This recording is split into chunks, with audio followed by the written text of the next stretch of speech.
ایک بدماش نے کہا تھا، یہ ان کا مفکر ہی ہے ایک، اس نے کہا تھا مسلمانوں سے 4 چیزیں مٹا دو تو مسلمانوں کا وجود ختم ہو جائے گا۔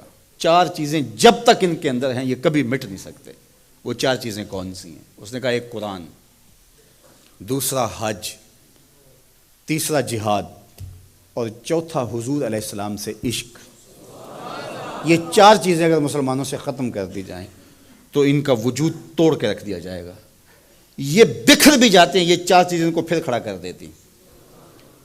تو قرآن مجید غیر متبدل ایک پیغام حق ہے اور اس کی زیر زبر بھی نہیں بدل سکتی۔ یہاں چچینیا میں اور ان ریاستوں کے اندر جب قرآن مجید چھین لیا گیا اور مدارس بند کر دیے گئے، مسجدوں کو تالا لگا دیا گیا، اور جو سبزی بھی بیچتے تھے وہ سبزی بھی دیتے تھے، قرآن کی آیتیں بھی سکھاتے تھے۔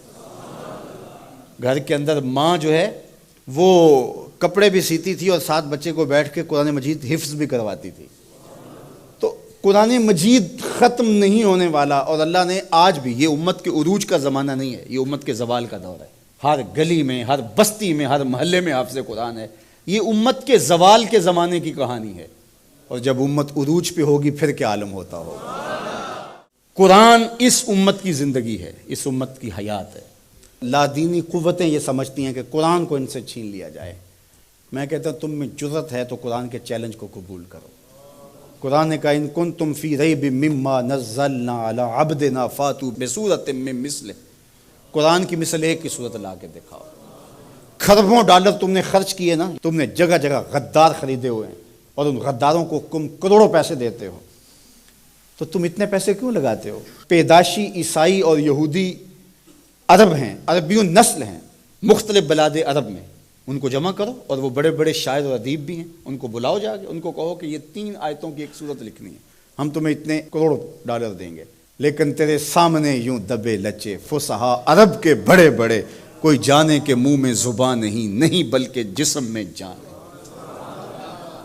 قرآن کی مثل نہیں لا سکے، اور قرآن کہتا ہے فَإِن لَمْ تَفْعَلُوا وَلَن تَفْعَلُوا، اگر نہیں لا سکے تو کبھی بھی نہیں لا سکو گے۔ یہ قرآن کا چیلنج ہے، اور یہ کسی بند کمرے میں نہیں دیا، یہ کھلی کتاب میں چیلنج آج بھی موجود ہے۔ جو وکیل بحث نہ کر سکے وہ گالیاں دینا شروع کر دیتا ہے۔ پر یہ پنچایت میں آپ نے بھی دیکھا ہوگا کہ جو جھوٹا پڑ رہا ہو وہ آگے سے گالیاں دینا شروع کر، لڑائی شروع کر دیتا ہے۔ یہ جو ناروے میں واقعہ ہوا ہے، یہ جھوٹے لوگ ہیں۔ اگر تمہارے میں ہمت ہوتی، تمہارے میں دم ہوتا تو قرآن کی مثل لاؤ نا، 3 آیتیں لاؤ۔ لیکن یہ آگ لگانے کا مطلب کیا ہے؟ آگ لگانے کا مطلب کہ تم اپنی شکست تسلیم کر رہے ہو کہ ہم اس کتاب کا مقابلہ نہیں کر سکتے، اس لیے گندگی اور غلاظت پہ اتر آئے ہو اور قرآن مجید کے نسخے کو آگ لگانا جانتے ہو۔ اور میاں تم کسی نسخے کو تو آگ لگا لو گے، لیکن جو روحوں پہ لکھا ہوا ہے اس کو آگ کیسے لگاؤ گے؟ اور علماء نے کہا ہے کہ جب قرآن مجید کو کوئی آگ لگائے یا اس کو پھینک دے تو وہ لفظ پھینکتا ہے، نور اڑ جاتا ہے اس کا۔ قرآن اللہ کی کتاب ہے، اللہ اس کی حفاظت کرتا ہے۔ تو یہ بات ذہن میں رکھیے، یہ شکست خوردہ ذہن کی علامت ہے کہ یہ جو کچھ کیا گیا ہے، یہ بالکل نکھٹو قسم کے، یہ ہارے ہوئے شکست خوردہ لوگوں کا مزاج ہے کہ وہ کتاب کو آگ لگا رہے ہیں۔ میاں یہ کیا بات ہوئی؟ دنیا کی کسی بھی تہذیب میں ایسا ہوا ہے؟ کوئی بھی دانشور ایسا کرتا ہے؟ تمہارے میں دم ہے، جرأت ہے تو اس کتاب کا مقابلہ کر کے دکھاؤ، اور تم نہیں کر سکتے اور کبھی بھی نہیں کر سکتے۔ اور یہ قرآن کا چیلنج 14 صدیوں سے موجود ہے۔ بڑے بڑے اہل سخن اس زمانے میں تھے جن کے سخن کا طوطی بولتا تھا، اور جو قادر الکلام شاعر اور ادیب اور فلسفی جو ہے وہ فصحا کہلاتے تھے، لیکن قرآن کا مثل وہ بھی نہیں لا سکے۔ تم کس کھیت کی مولی ہو؟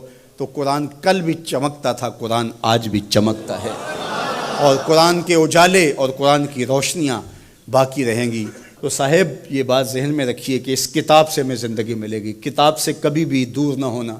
چاہے 2 رکوع روزانہ قرآن مجید کی تلاوت معمول زندگی بنا لو، تمہارا کوئی دن قرآن کی تلاوت کے بغیر نہ گزرے۔ قرآن دن کے اجالوں میں اور رات کی تنہائیوں میں پڑھو، قرآن کے ساتھ جڑ جاؤ۔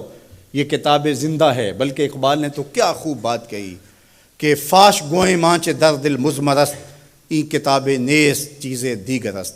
اقبال کہتا ہے میں کھل کے نہ کہہ دوں جو میرے سینے میں چھپا ہے، یہ کتاب نہیں، یہ کوئی اور ہی شے ہے۔ یہ اللہ کی وہ لٹکتی ہوئی رسی ہے جس کا ایک سرا تمہارے ہاتھ میں ہے، دوسرا سرا اللہ کے دست قدرت میں ہے۔ اس کتاب سے جڑ جاؤ۔